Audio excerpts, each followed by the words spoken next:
शेतकऱ्यांना कर्जमुक्ती झालीच पाहिजे, शेतकऱ्यांना कर्जमुक्ती झालीच पाहिजे। या मुर्दार सरकारचा या मुर्दार सरकारचा शेतकऱ्यांची कर्जमुक्ती झालीच पाहिजे।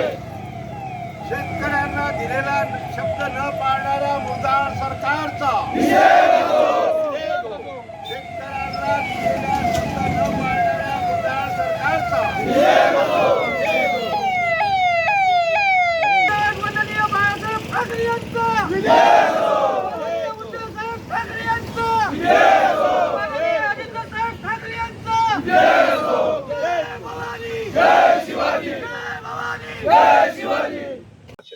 आणि शेतकऱ्यांना कर्जमुक्त करण्याचं जे आश्वासन दिलं होतं, भरोसा दिला होता निवडणुकीच्या काळामध्ये महायुती सरकार, आज ते सरकारात आहे, तर त्यांनी त्या बाबतीत अजून कोणत्या प्रकारची सुरुवात सुद्धा केली नाही। म्हणून त्यांना एक तर आठवणही देणं आणि ते केलं पाहिजे, यासाठी येणाऱ्या दिवसामध्ये आंदोलन अधिक तीव्र करून शेतकऱ्यांच्या दृष्टीने तो न्याय मिळवून घेण्यासाठी हा प्रयत्न आहे। खरीप हंगाम तोंडावर हेच दुर्दैव आहे ना। येतात शेतपिकाचं पीक कर्जाचा विषय आहे, खरीप हंगामाच्या बी बियाण्याची उपलब्धता आहे, फर्टिलायझरचे भाव आहे त्याची उपलब्धता आहे, पेस्टिसाइड इन्सेक्टिसाइड याचा विषय आहे।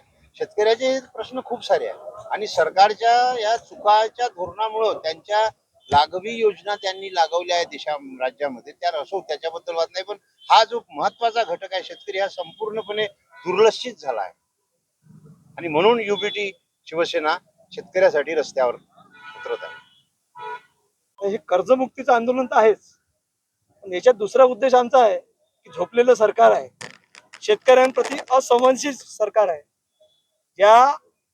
यांच्या महायुतीमध्ये जाहीरनाम्यामध्ये निवडणुकीच्या आधी त्यांनी संपूर्ण महाराष्ट्रातल्या शेतकऱ्यांना आश्वासन दिलं होतं की आम्ही संपूर्ण शेतकऱ्याची कर्जमाफी करू। आज या सरकारला 5 महिने पूर्ण होत आहे, बरोबर, 5 महिने।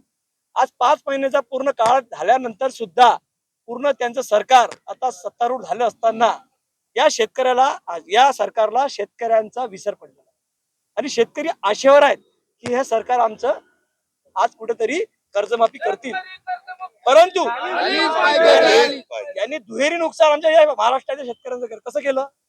तर यांनी जे आश्वासन दिलं होतं की संपूर्ण शेतकऱ्यांची कर्जमाफी होईल, परंतु सर्व बँकेतून शेतकऱ्यांनी आधीच कर्ज उचललेलं आहे। आता कर्जमाफी होणार म्हणून बहुतेक शेतकऱ्यांनी आपलं कर्ज बँकेमध्ये पूर्ण केलेलं नाही, पटवलेलं नाही, त्यामुळे बँका नवीन कर्ज त्यांना देणार नाही रब्बीमध्ये। अशा अनेक उदाहरणे महाराष्ट्रात घडणार आहे।